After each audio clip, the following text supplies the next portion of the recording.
When I see him coming, I move. If we get too close, I'm moving. Now what I need to do, I need to go over here and dig. And if I can find something over there, that's when you find happiness in looking at the entire gallery as a whole.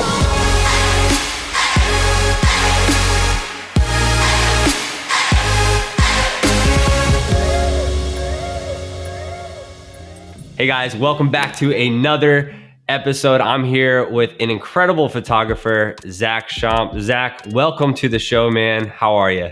Great. Thanks for having me. Happy to be here.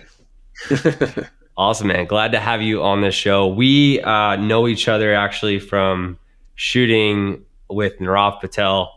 We shot up in Napa Valley, did a wedding up there. And one of the things that stood out to me the most was just how Nirav trusted you with the way that you shot. He gave you freedom on creativity, and it just felt like he really trusted you, almost like you've been working with him forever. And I really gravitated towards that because it was really cool just to see, obviously Nirav's a huge photographer in our industry, but then to see him have a trusted second shooter by his side, that he could kind of let go of the reins a little bit, was really awesome. So why don't you kind of tell the audience of your background, how you got started, and then kind of where you're at now in your career?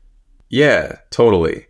I live up in Sebastopol, just outside of Sebastopol. I grew up here actually. I've had a really hard time leaving this area. Sonoma County is kind of amazing for so many reasons. I played music for a long time, and playing music was where I decided to get a camera, and it was my mid-20s too, so it wasn't a terribly long time ago. 12 or 13 years ago, I got a film camera and I started taking pictures with the music scene, and that was incredible because it was just a bunch of divas and people partying and having a great time and being on the road and meeting new people constantly. It was just picking apples off a tree as far as photography goes. You know what I mean? It's all around you. And it was a really easy way to get into it. And then the next thing I knew, I was kind of prioritizing photography over music. And so that I just sort of transitioned.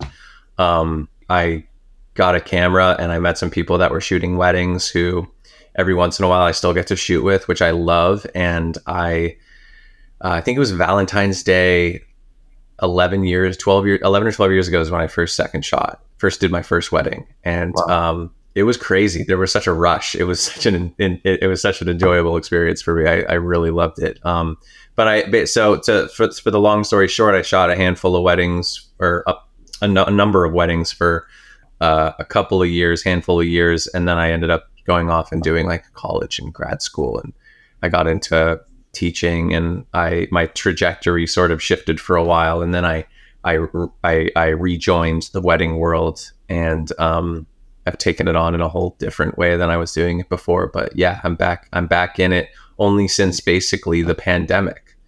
To anybody out there that might listen and feel like they're having a hard time, I actually started full bore trying to re-enter the wedding scene in February of 2020, and just got pummeled and punished for a year and a half, just shoved back to the ground like no other. You know what I mean? It was crazy for people who already had a business going, and I was trying to regroup mine, and it was just devastating. It was so hard. You kind of re-entered the industry. How did you kind of get hit hard? What did that look like for you, as far as was it just hard to get inquiries, or?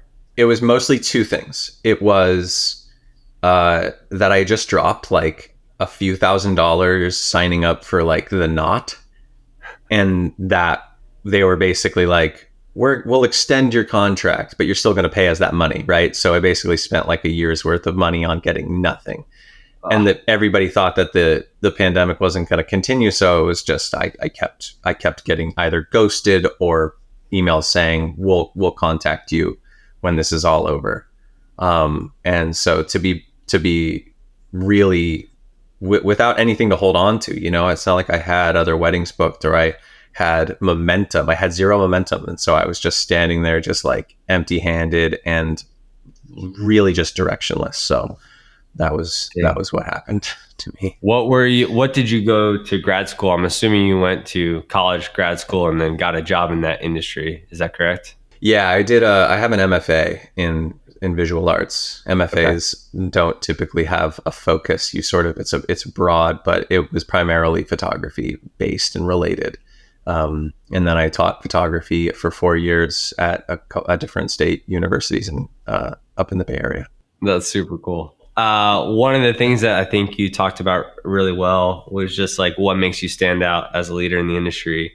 And you had like a really specific philosophy around that, which is always like learning how to choose happiness and creativity over money and trends. Can you kind of speak into that a little bit? What's interesting about this is that there's this end goal of being like your own entity with your this amount of followers, making this amount of money, being published in these amounts of places, right? There's all these like factors that contribute to success, these external factors that contribute to success. Mm. And I believed in those for a long time, and it feels good to be recognized. It feels good to make enough money to survive. Like those things are real. I can't deny them. But in my like quest for getting to that point, I stumbled into this situation where I have an opportunity to be a part of a team that's greater than the sum of its parts. I mean, I like Nirav, who I work with right now, could shoot weddings alone, could be fine and be amazing. Like he's great.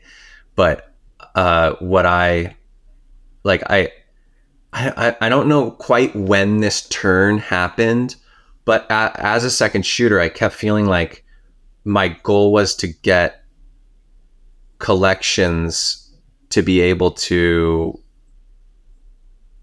put them on my website. Like I was building my portfolio. Like that was that seems to be like the focus that you're told when you're getting into this industry is shoot for somebody and then develop a portfolio, which sure, like that's really great. You got it. You need to do that.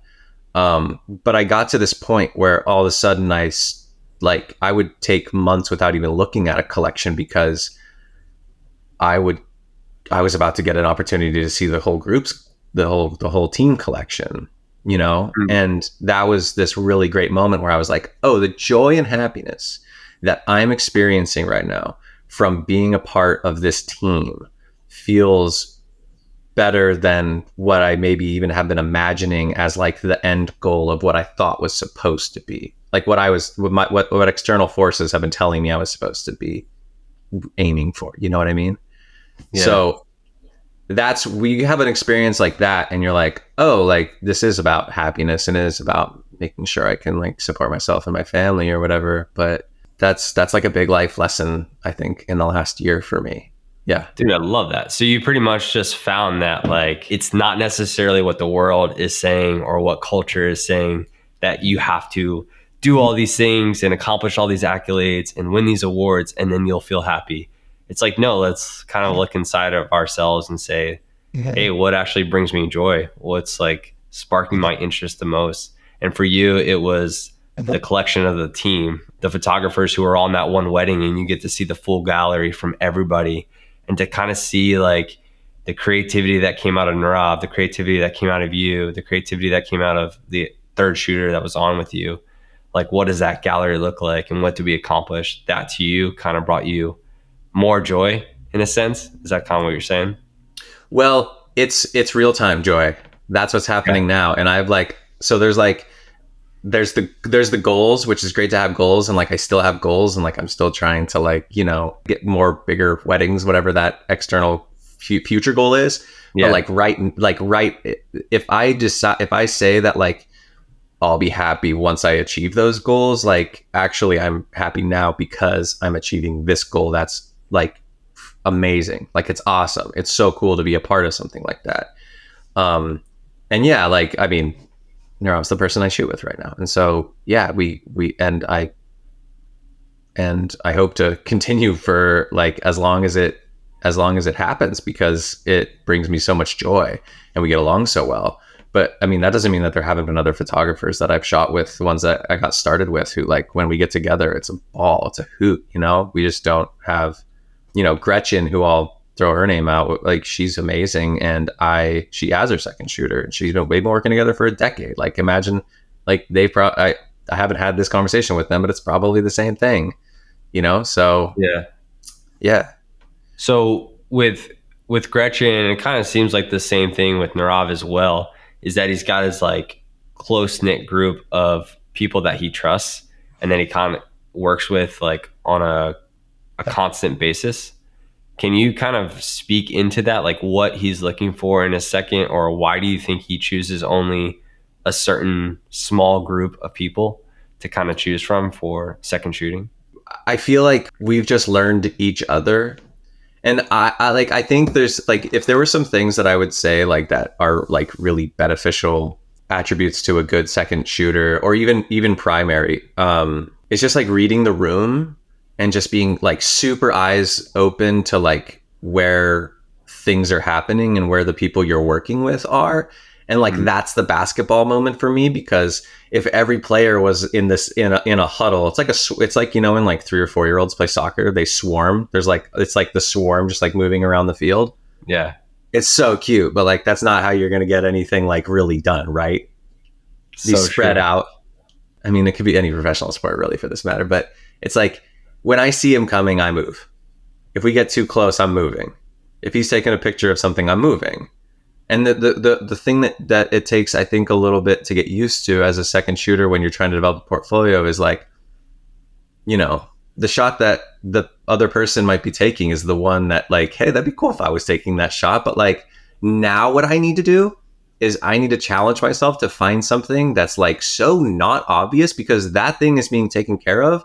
I need to go over here and dig. And if I can find something over there, whether it's related to the thing that's being photographed by the primary or it's something completely different, that's when you find happiness in looking at the entire gallery as a whole, right? And you start to find new things and learn about yourself. Like, that's where things get exciting and interesting. We're going to play that back again for everybody who didn't pick up on that. But the fact that you can kind of humble yourself and say, you know what, I can't get the shot that I kind of want right now, but how do I take a step back and say like, hey, what's a shot that's going to add to this gallery, you know, or complement the other photo that maybe your lead shooter is getting? For you to be able to do that, that's why you would get hired back over and over again, because the lead shooter is trusting that you're not going to like cram their style and just get the exact same photo as them. They don't need that. They need you to step back and say, hey, what creative shot can I get that the lead shooter's not getting right now, right? Yeah, it is a humbling experience. Like, it's not the easiest thing the first couple of times it happens, when you see like, you know, a lot of second shooters, like you might not see a ton of like, sometimes you won't see like the bride getting ready in their collection. It's like, why is that not there? Oh, right, because they were doing something else. And like, yeah, you have to learn to be okay with that. It's a part of it. It's a part of the process. So, and like, honestly, like, that's another thing that I'll say.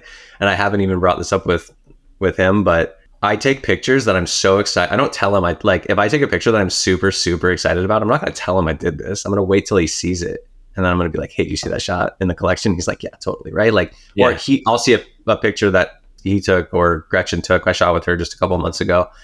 And, it's so great to see the collection at the end, because you're like, you get surprises. You get to see the surprises. Like, that's the thing that keeps it going. That's super cool. What would you say for someone who's up and coming, who is a second shooter? How do you progress from being just a second shooter to being a lead shooter to, you know, kind of being full-time on your own? Like, do you have any insight on that, or like any tips and tricks? Well, like the thing about that, and that I learned, is like, it'll happen. Like, you're gonna find yourself, you're gonna get the bride shots. Yeah. I guess what I'm saying is like, you don't have to like develop a special like little anxiety box about like these certain things, because they're going to happen eventually. Yeah. Yeah. Any shots that you've taken that you can remember in the back of your head where you're like, man, that's what makes me stand out, and this is kind of why I feel like I'm a sought out second shooter, or somebody that calls me back time and time again? Like, what is it that you're capturing?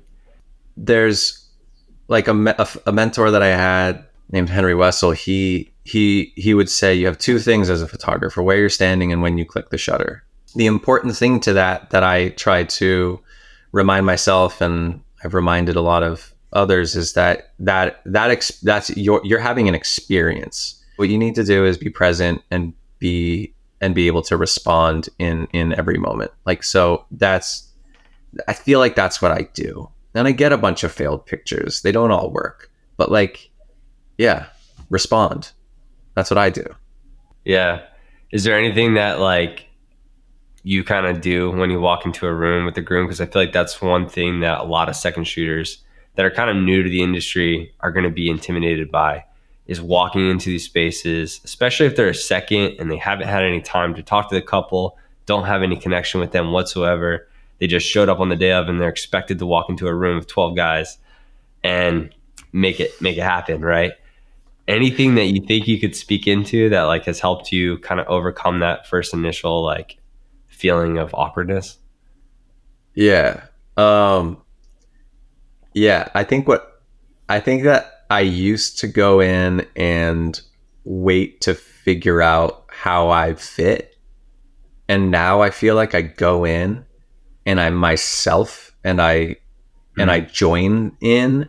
And if it's like, I don't even want to say like if it's not a good fit. Like, there was a wedding not that long ago where the group of guys were just like, they were just way different than me, and like I just was different than them, and like they had a thing going, and the vibe, and there was like, and I still was just myself, and I just moved around, and I just made myself just like part of it, and I found it like I settled. It's like a settling, right? Mm. Yeah, I guess the best advice I would say is just like walk in and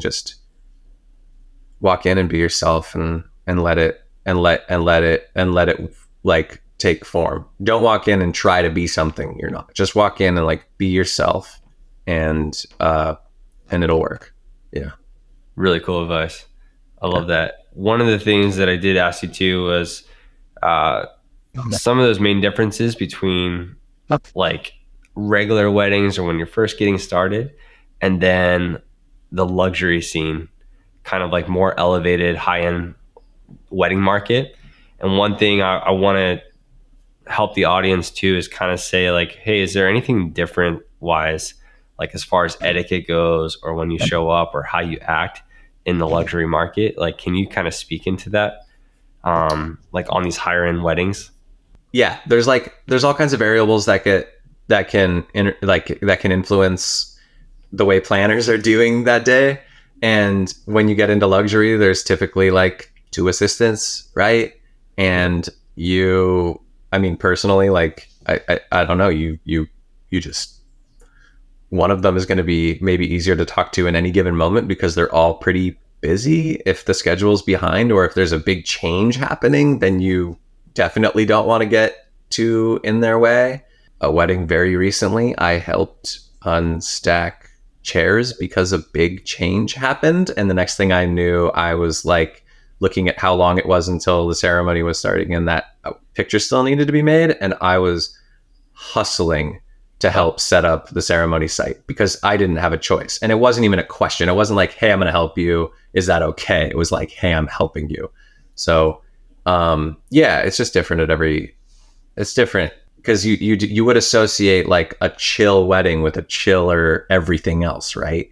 Yeah. Sometimes those get crazy too. I think when you get to luxury, you just put it on like you're going to a gala. You know, you're like, all right, I'm going to dress up a little bit more, and I'm going to like, I don't know, you get to have fun with it. That's a perfect example, right? Like where you're going to step in and say, I need to get this ceremony shot. I know that this is a needed detail, and I could easily sit back and not help set up the chairs or not help kind of progress the wedding forward. But like you're kind of taking on the role as a team, as a whole. You're there to serve the couple.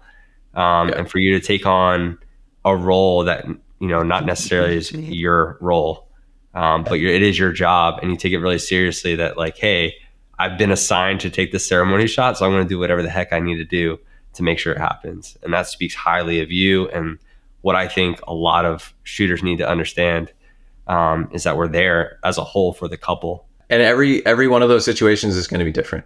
And so it's like, you never know what if somebody else finds themselves in that situation, you never know. They might, because at that moment, I could have been missing out on pictures of people hanging out, getting ready to do their thing, right? So like I had to make a very, very rapid decision. Luckily, there was enough of us that it was the right decision in that moment. But yeah. What do you feel like is the most like your favorite wedding of all time that you've been a part of? And like, what are some of the attributes that were a part of that wedding that just made you feel like, man, if I could just shoot these every single time, I would be an incredibly happy person? There was a wedding early on that I did photograph with Nirav at Timber Cove that really blew me away. And it was just all these moments that just kept adding up. They just kept adding up. And then it ended with a dance party that truly blew my entire mind wide open. And all of it was so good. And I even that morning had like damaged my eye with a contact lens. And I showed up to this wedding with like a red eye and just looked like insane. And by the end of it, my face was hurting because I was smiling so big. And I even had just met the groom that day and had never had a conversation with him before. And I just looked at him on the dance floor and I was like, I love you. And then I left. It was, and like that. And I've had a lot of really great moments, but yeah, I just love it when the more people can just funnel their energy into each other, then it's the best. It's the best thing ever. One thing that a lot of people are struggling with is like the right process to getting in front of those couples. And so I don't know if it's anything that you've learned in your own business or anything that maybe that Nirav's touched on, but like, what does that process look like from, promoting yourself online to your website to someone who inquires? And then do you get on the phone with them right away? Do you try to have like a connection with them face to face first before you even talk booking or quotes or anything like that? Like, what is your process? Yeah, that's also like a spiraling rabbit hole that you could find yourself on because the variables are constantly changing, right? Every person is different. So maybe there's one person that sends you an email that you should just cold call right in that moment. And they'll be like, oh, I'm so glad this person just called me. Yeah, that's the person I'm looking for. And then it's like cats and dogs, right? And then there's the other person that's just like, whoa, a little too quick. Like you could have backed off, like give you some space, right? Yeah. It's so funny because I don't know the formula. I think that the best thing to do is to change one variable at a time and so respond the same way every time. And I have a problem. I don't know if anybody else does, but I have a problem with my response emails going to the junk folder. And so my entire formula is I send an email and I follow up with a text saying, hey, this is Zack. Thank you for your inquiry. I just sent you an email back in case it ends up in your junk folder. That's all I do. I'm not sending the same content. I'm just letting them know that the email exists. Yeah, again, the ghosting thing, it's going to happen. You can't take it personally. It's not about you. They for sure are emailing other people. And every once in a while, you'll get somebody that's just like, we found you first and you're the person that we want to work with. That. And that's just not going to happen all the time. So, I mean, I try to consider Instagram a platform for your portfolio as much as possible. Don't think about the numbers, hide the like counts, just make it a place where people can see your pictures. Assume people might judge you because you only have 400 followers. Like I don't have a lot of followers on Instagram. I can't care about it. It's just not a place to care for me. I feel like just so long as you're working towards it, like don't sit around and do nothing all day and wonder why you're not getting any inquiries. Like you gotta do something, whether that's SEO, figure that thing out and hit up Second Society so that you can second shoot for people, right? Nice little plug. Yeah. Well, dude, thank you so much for hopping on here and kind of just speaking about your world and then speaking into other photographers too. I think it goes a really long way. So appreciate you being on here. Hey guys, thank you so much for watching this week's episode. As always, if any part of this conversation impacted you, make sure to leave a comment below. I think one of my favorite parts about it was trying to always pursue creativity and what makes you happiest versus following trends and trying to get accolades. Like it's so important that we operate out of an overflow. I think that's where we best serve our clients, best serve our couples, and best serve our family. If you haven't joined Second Society yet, make sure to hit up secondsociety.io. Join the family of thousands of photographers and videographers trying to make a difference in the wedding industry. Thank you guys so much for listening, and we'll see you on the next episode.